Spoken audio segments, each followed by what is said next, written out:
সম্মানিত ভিউয়ার্স, বাংলাদেশে হাসিনা ক্ষমতায় থাকায় যে 26,000 লোক বিভিন্ন চাকুরিতে ভারতের নাগরিক বহল ছিল, তো এটা কেন? কারণ বাংলাদেশের যে ছোট্ট রাষ্ট্র হিসাবে বাংলাদেশের যে চাকরির জন্য সমস্যা, তো সেই সমস্যাগুলো বাংলাদেশে চলমান রেখে ভারত থেকে 26,000 লোক এনে এই বাংলাদেশে চাকরি দিয়েছেন। তাহলে এই বাংলাদেশের স্বাধীনতা সার্বভৌমত্ব কেউ এসে ব্যবহার করে যাবে, কেউ এসে ভোগ করবে, আর বাংলাদেশের মানুষ তাকিয়ে দেখবে, এটা কখনো হতে পারে না। আমরা বিভিন্ন বিগত সময়ের যে পত্র পত্রিকার খবরগুলো, এই খবরগুলো দেখে আমরা এই ব্যাপারে অনেকেই কথা বলেন। কারণ এই বিষয়গুলো আমি মনে করি যে এখনও ভারতের নাগরিক যারা এই দেশে চাকরি করছেন তাদের কিন্তু বিদায় করে দেওয়া উচিত। কারণ বাংলাদেশে এমনি সংকট চাকরির, তো সেই সংকটময় মুহূর্তে ভারতের লোকগুলোকে বাংলাদেশে চাকরি দিতে হবে কেন? কি স্বার্থ রয়েছে? বিগত সময় হাসিনার হয়তো স্বার্থ রয়েছে ছিল এবং হাসিনা সে কারণে দিয়েছে। এখন তারেক রহমানের সরকার, এই সরকারকে আমি বলতে চাই যে তাদের খুঁজে খুঁজে বের করে ভারতে পুশিং করে দিতে হবে। কারণ এই কারণেই দিতে হবে, বাংলাদেশের ছোট্ট একটি দেশ, এই দেশের শিক্ষিত তরুণ রাস্তায় দিশাহারা হয়ে ঘুরছে চাকরির জন্যে, তারা চাকরি পাচ্ছে না, অথচ ভারতের নাগরিক হয়ে এই বাংলাদেশে চাকরি করবে, সেটা কখনো হতে পারে না।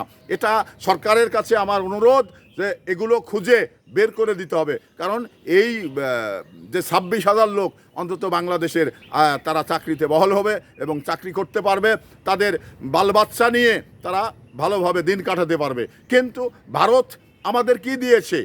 ভারতের 26,000 লোক আমাদের এই বাংলাদেশে চাকরি করতে দিতে হবে। কারণ বাংলাদেশের কাউকে কি ভারতে চাকরি দিয়েছে? চাকরি করছে, রুজির ব্যবস্থা হচ্ছে না।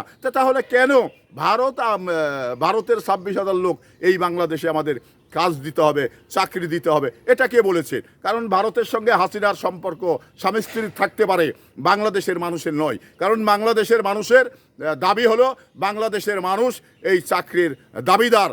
তো সেই ক্ষেত্রে ভারতের যারা নাগরিক চাকরি করছেন তাদের ঘাড়ে ধাক্কা দিয়ে বের করে দিতে হবে। বের করে দিয়ে বাংলাদেশের মানুষের চাকরির সংকটটা অনেকটাই দূর করতে হবে। কারণ এটা সরকারের দায়িত্ব, এটা বাংলাদেশি হিসেবে আমার আপনার সবার দায়িত্ব। তো এই দায়িত্বে আমরা যদি সোচ্চার না হই, তাহলে এইভাবে মাসের পর মাস তারা কিন্তু চাকরি করে যাবে।